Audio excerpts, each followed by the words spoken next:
It might just be the circle of people I follow and talk to, but I've been seeing a good amount of people hate on the new Thor movie, Love and Thunder, which is kind of awkward for me because I actually kind of like it.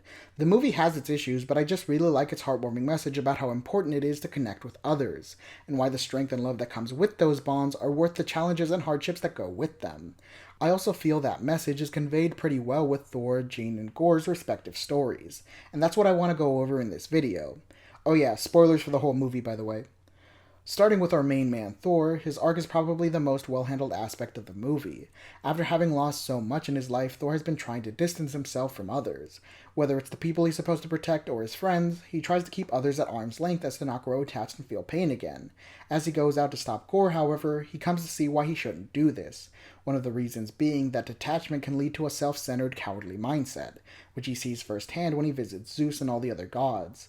Not only is Gore killing gods, but he's also leaving a path of destruction that's killing millions of people. Yet Zeus and all these other gods do nothing because all they care about are their own lives. How do I know this event started to change Thor's perspective? Well, because of how he talks to the kids Gore kidnapped. You see, when Thor first makes contact with them, he doesn't seem to be taking their situation that seriously, and when they start begging him to help, he tries to get out of there as quickly as he can. After his meeting with Zeus, though, the first thing he does is contact the kids to make sure they're comforted and reassured. He makes an effort to build a connection with them, which eventually leads to an incredibly sweet moment that ties Thor's development up really well, where Thor began the movie pretending to work alongside the Guardians, only to do it all himself. Here, he quite literally gives a piece of himself to these kids so they can actually fight alongside him as allies. He forges a bond with them, and by the end of the movie, this inspires them to train and be heroes just like him. Something else Thor comes to understand is that the love formed when building a connection is worth the pain of losing it, which he sees thanks to his reunion with Jane. While most of their time spent in the first two acts mainly consists of small gags, I still feel like this lands well because the movie makes it pretty clear just how much Jane means to Thor. The montage we get of their relationship also makes it really endearing, so I totally get why he ends up opening up to her. Soon after he does this, however, Jane tells him that she has cancer, and later on he realizes that her continued use of Mjolnir will only worsen her condition. Not wanting to lose her again, he asks Jane to sit the mission out, but leaves the decision up to her. She initially leaves Thor to handle things, but when she sees him in trouble, she picks up the hammer again and uses all of her power to destroy the Necro Sword, resulting in her death. Thor has once again lost another person he's loved, but instead of wallowing in the pain, he cherishes the time they spent together and forges a new bond with Gore's daughter. He chooses to keep loving and becomes an incredibly sweet, proactive uncle because of it. It's a really touching ending to Thor's journey. More probably could have been done to make the emotional beats hit a lot harder, but as it is, it's still really heartwarming. Thor is not the only good character here, though. While they unfortunately don't have as much, I really do like Jane and Gore too. Jane doesn't have an arc like Thor, but she still works in her own way and is just incredibly admirable and endearing. She has every reason to detach herself from the world and just give up given her circumstance. Yet she still goes out there to protect others and live her life to the fullest. She exemplifies the film's themes perfectly. It doesn't matter how much pain she endures or how much it'll cost her. She'll keep saving lives at the cost of her own. She'll continue to love till the very end.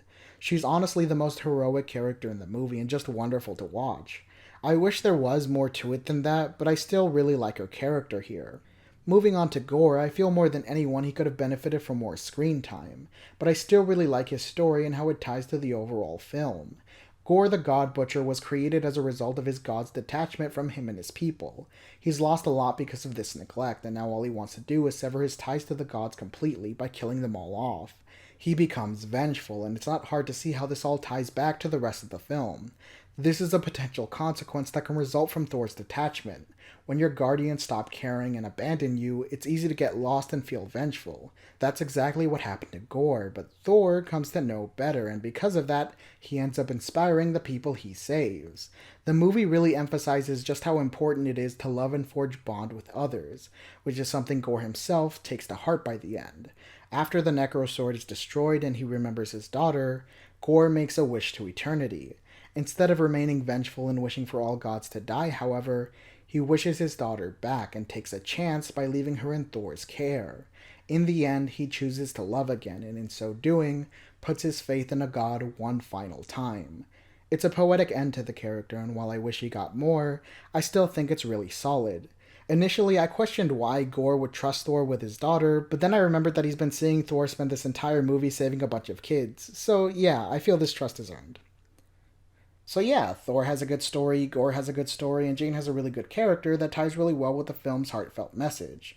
That's basically why I like this movie, and while it has its fair share of problems, like it not really being that funny, all the exposition in the first act, the underutilization of Valkyrie, the lack of gay content, and maybe some tonal issues, though that last point wasn't really a problem for me, I think the overall package is a really sweet and wholesome treat. It's honestly been a while since an MCU movie has made me this happy, so that's why it's funny to hear others rag on it so much and why I wanted to talk about it. I hope you enjoyed the video. I hope maybe this changed your perspective a little bit, or at least gave you something interesting to think about if you didn't like this movie. But more importantly, thank you for watching, sitting through all this. Take care.